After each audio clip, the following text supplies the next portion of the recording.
이번에는 제가 쓴 글을 강원일보 기자께서 그거를 수능 하루 전날 행복 호르몬 분비 이렇게 만들어서 수능 시험을 잘 보라 이런 기사로 아주 대문짝만하게 톱 기사로 이렇게 만들어 가지고 냈던 그 내용을 다시 한번 도움이 되라고. 지금 아마 수능이 많이 남았죠. 앞으로 이제 고3에 올라가는 학생들이 수능이 뭐 11월 달이니까 굉장히 오래 남았지만 수능 날을 내일이라고 생각하고 지금부터 상상훈련을 하면서 공부하면 공부가 잘 될 것이라고 생각합니다.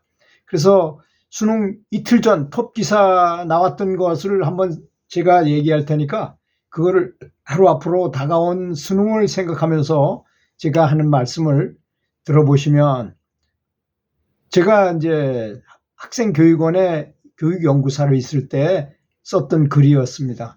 그 내용 행복 호르몬 요법이라는 거예요. 제목이 수능을 대비한 행복 호르몬 요법에 대해서 한번 최상의 수능 시험장에서 최상의 능력을 발휘하기 위해서 하는 요령을 알아보겠습니다. 첫 번째, 일관성의 법칙입니다. 처음 먹은 마음이 중요하다는 것입니다. 예를 들어서 내가 배구 선수인데 저쪽 편이 굉장히 약해 보여. 그래서 오늘은 설설 해도 되겠구나 라고 들어갔단 말이에요, 게임을. 그런데 저쪽에서는 저 팀이 강팀이니까 어떻게 하겠습니까? 목숨을 걸고 덤빌 거 아닙니까? 그래가지고 우리가 지고 있어요. 그런데 중간에 마음을 바꾸기는 너무너무 어렵다는 사실. 그걸 일관성의 법칙이라고 저는 표현했어요. 처음 마음 먹는 게 굉장히 중요하다는 거죠. 그래서 스포츠계에는 아주 명언이 있는데요. 상대방이 코끼리처럼 커더라도 개미만하게 보고 상대방이 개미처럼 작아 보여도 코끼리처럼 크다고 생각하라는 말이 있어요. 네덜란드 속담인데, 그렇게 안 하면 일관성의 법칙에 의해서 잘못 마음을 먹으면 잘 안 되기 때문입니다. 그렇지 않습니까? 그래서 공부하는 거를 만만하게 보지 마세요. 내가 서울법대를 들어가려고 한다든지 내가 의사가 돼서 우리나라에서 세계에서 가장 뛰어난 의사가 돼서 참 아픈 분들을 고치는 그런 명의가 되고 싶다고 생각한다면 처음 마음 먹는 자세가 굉장히 중요하다는 것입니다. 진짜 독한 마음을 먹고 아주 집중을 딱 하고 시작하라는 얘기에 처음에 그런 말을 하고 싶습니다. 두 번째는 수능 날이라 해가지고 특별한 날이잖아요. 수험생으로 볼 때는. 그래서 어머니가 평상시 먹지 않던 너무나 좋은 음식을 해줬다 이겁니다. 절대 그렇게 하지 말라는 거예요. 매일 먹던 익숙한 음식을 먹어라 이겁니다. 왜냐?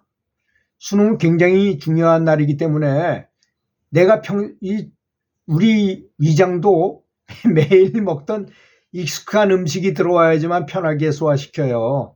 안 먹던 음식이 들어오면 그걸 소화하기 위해서 트러블이 일어날 가능성이 높아요.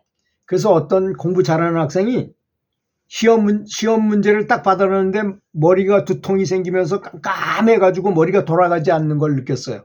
그래서 시험을 다 망쳤다는 그런 사람도 있고, 어떤 학생은 다 한 칸씩 밀렸었어요. 이런 현상이 일어날 수 있어요. 이게 먹는 음식에 따라서 그런 영향을 준다는 것입니다. 그리고 손님도 그렇잖아요. 매일 오던 손님이 익숙하잖아요. 그리고 단골 손님이라고 편하잖아요. 그런 사람이 오면. 그런 거 마찬가지입니다. 우리 위장도 늘 먹던 음식이 들어오면 편한 거예요. 뭐 특별한 날이라 해서 음식으로 특별히 무엇을 하려고 생각은 하지 말라는 얘기입니다. 세 번째는 식사량을 적게 하라는 건 다 알고 있는 사실이죠. 식사는 항상 3분의 2 선에서 멈추라는 것입니다. 수험생은 대학 가서는 좀 많이 먹는다 하더라도 내가 대학 들어가는 그 시험 순간까지는 습사 도를 닦는 도사처럼 정말 자기 몸 관리를 잘 해야 되잖아요. 식사를 많이 하면 우리 몸을 내가 스스로 괴롭히는 겁니다. 이제 10명이 일을 할 거를 밥을 너무 먹으면 20명이 해야 되는 거를 10명이 하게 된다는 것입니다. 그러니까 밥을 소화시키는데 그렇게 많은 에너지를 소비하고 나니 어떻게 무슨 다른 일을 할 수 있겠습니까? 그래서 최대 3분의 2 정도로만 식사량을 줄여라. 그 다음에 네 번째로 이제 수능 시험이 다가왔는데도 긴장하지 않는다면 그건 인간도 아니겠죠. 누구나 다 긴장합니다. 그렇지 않습니까? 누구나 다 가슴이 두근두근하고 시험 문제 딱 받아드는 순간 감독관이 2명이 왔다 갔다 하고 딱 받았을 때 과연 내가 아는 문제가 나왔을까 뭐 걱정이 많잖아요. 그럴 때 불안, 초조, 공포 같은 좋지 않은 마음이 그럴 때는 그렇게 마음 먹으면 검은색 호르몬 노르아드레날린이라는 호르몬이 분비돼요. 그러면 그것이 분비돼 가지고 뇌를 이렇게 잠식해요. 먼저 뇌를 잠식했다가 그것이 혈액을 따라서 전신까지 쫙 퍼져버려요. 그래서 운동선수라면 긴장을 해서 걸음이 늦어지고 팔은 빨라지고 뭐 이런 부조화가 일어나고 공부하는 학생이고 시험 보는 학생이라면 시험 문제 평상시 잘 알던 것도 틀리게 되고 이런 실수를 하게 된다는 것이죠. 그래서 이거를 없애기 위해서는 저는 운동선수를 지도해 본 적도 있었기 때문에 잘합니다. 참 전국대회 나가서 내가 고등학교 선수가 전국대회 4강 안에 들어야만 대학 장학생으로 갈 수 있는데 못 갔다 그러면 저 한 5천만 원 정도 들잖아요. 저 등록금이. 그렇게 많은 돈을 없애는 거 그걸 5천만 원 따먹기나 마찬가지 아닌 것입니까? 그러니까 최선을 다하거든요. 그럴 때 욕심도 생기고 그 중요성을 알면 알수록 더 긴장이 될 수밖에 없어요. 그래서 그럴 때는 감사한 마음으로 덮어 씌우기를 해라는 것입니다. 제 말씀은 항상 선생님께 감사하고 부모님한테 감사하고 친구들에게 감사하고 전등불에도 감사하고 컴퓨터에도 감사하고 책에도 감사하고 저자에게도 감사하고 하도 감사한 마음으로 덮어 씌우라는 것입니다. 그러면 황금색 물질이 나와요. 아까는 검은색 물질이 나왔잖아요.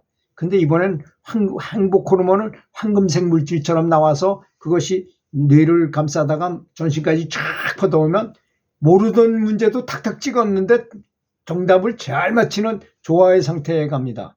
신기해요. 그거 참 너무 그렇게 조화의 상태에 아주 행복하고 기분 좋은 상태에 있을 때는 여러분도 아마 그런 거 다 느껴보셨을 거예요. 하는 일마다 착착착착 잘 되고 뭐 그냥 뭐 대충 했는데도 그냥 아주 일사천리로 잘 되고 하는 건 느꼈을 거예요. 그걸 운동선수들은 개발에 땀이 났다 뭐 이런 말로 표현 쓰고 신이 난다 이렇게 표현하잖아요. 신이 난다. 신이 나온다는 뜻이나 마찬가지예요. 그렇게 기분이 좋으면 그렇게 그런 상태에 간다는 것입니다. 그래서 좋은 마음 상태를 가져라. 그 다음에 또 긴장하지 않으려면 미리 꼭 그 학교가 아니라 하더라도 그 학교 비슷한 학교를 찾아가서 미리 한 몇 달 전에 찾아가서 교실을 들여다보는 거야. 저 고등학교에서 내가 시험을 본다면 저렇게 생겼구나. 아, 시험장은 저렇게 생겼구나. 거기에 이제 감독관이 2분이 있고 시험 문제를 탁 가져와서 그걸 그 자리에서 탁 봉투에서 꺼내가지고 이런 거를 미리 자꾸 현장을 생각해보면 많이 생각해보면 할수록 긴장하지 않게 되죠. 익숙해지니까. 그 장면이 익숙하게 느껴질 거 아닙니까? 자꾸 상상하면. 그 시험 문제가 사회 분야 문제가 탁 나왔을 때 어떤 문제가 나왔는지도 미리 한번 예상을 해보고 뭐 그런 시험 문제를 딱 받았을 때 그런 생각을 해보는 거예요. 그러면 익숙해지고 공부하고자 하는 의욕도 더 많이 생겨난다는 것입니다. 그래서 일의 진행 과정을 잘 알고 많이 해서 숙달되면 그래서 재미를 느끼면 잘 되는 편이니까 그렇다는 것입니다. 다음 폭포수의 법칙입니다. 마음을 편안하게 갖기 위해서 가장 좋은 방법은 아까 말했지만 감사한 마음을 유지하는 것입니다. 평소 별거 아닌 것 같이 평상적인 것 부모님하고 선생님이 제일 중요하잖아요. 지금 수험생의 입장에서는. 그 다음에 선배들, 친구들, 같이 공부하는 친구들, 뭐 여러 가지 물건들, 그 다음에 내 몸도 굉장히 중요하잖아요. 내 눈이 있으니 고맙다. 냄새 맡는 코가 감사하다. 말하는 입이 고맙다. 듣는 귀가 고맙다. 또 식도가 있어서 음식을 삼킬 수 있어서 고맙고, 위에가 소화시켜주고, 대장 뭐 소화를 하고, 이런 간이 있어서 어쩌고, 이런 걸 생각해보면 감사할 거리가 너무나 많죠. 감사한 마음을 많이 가지면 아이디어가 잘 떠오르게 돼 있어요. 감사한 마음을 가지고 있으면 모르던 문제도 나도 모르게 선뜻 딱 정답이 떠오르는 경우도 생겨요. 그런 걸 몇 가지만 한다면 나는 고득점을 하게 되는 거죠. 실력은 사실 그 위에 상위권에 있는 학생이라 하더라도 실력은 비슷해요. 그런 누가 창의적인 발상, 갑자기 문득 떠오르는 지혜를 얼마나 발휘할 수 있느냐가 굉장히 중요합니다. 그 상위권에서는. 그래서 내가 원하는 아주 힘든 대학에 되느냐 안 되느냐도 거기에 당락이 달려 있다고 볼 수도 있어요. 그래서 감사한 마음을 폭포수처럼 감사하게 생각하면 폭포수처럼 나에게 좋은 조화력이 쏟아진다. 지혜가 문득 떠오르는 생각이 떠오르기 때문에 그렇다는 것이죠. 그래서 세계적인 베스트셀러들은 보면 마음속에서 솟아나는 그 자비심의 발현으로 해서 자연스러운 현상에서 힌트와 영감이 막 떠올라가지고 그냥 바로 그냥 쓰는 거예요. 그런데 그렇게 쓴 것들은 다 베스트셀러가 되는 것입니다. 우리처럼 뭐 여러 책에서 뭐 골라서 이렇게 인용하고 해가지고 해서는 좋은 책이 될 수가 없어요. 그래서 감사하고 존경한 만큼 나에게 폭포수처럼 많이 쏟아진다는 걸 아시고, 실제로 지금 제가 얘기한 것 같은 생각을 계속 연속적으로 한다면 수능을 앞두고 계속 지금부터 한 10달 정도를 예상해 가지고 계속 그렇게 상상하면서 공부하고 또 다시 상상하고 공부하고, 제가 많이 해보니까요, 어떤 운동 경기에 나선 사람이 운동 경기를 한 다음에 졌을 때도 있고 이겼을 때도 있잖아요. 이겼을 경우엔 내가 왜 이겼는지 좋은 점을 생각하면서 그걸 상상 훈련해보고, 졌을 때는 왜 졌는지를 다시 복귀해가지고 다 생각해보는 거예요. 이렇게. 그런 거를 많이 하면 실력이 많이 빨리 늘더라고요. 확실히 빨리 늘어요. 공부도 똑같습니다. 공부도 자꾸 현장을 생각하고 시험 문제 받는 순간을 생각하고 시험 문제에 어떤 문제가 나왔을까를 자꾸 예상하고 생각하고 감사하다 보면 이제 특히 이런 현상이 일어나기 쉬워요. 이렇게 공부하다가 걸어가다가 갑자기 이 문제가 나올 것 같아가지고 그걸 다시 한번 봤는데 그 문제가 나와요. 그럴 가능성이 아주 높아요. 그런 게 바로 지혜인 것입니다. 좋은 성적을 받을 수 있도록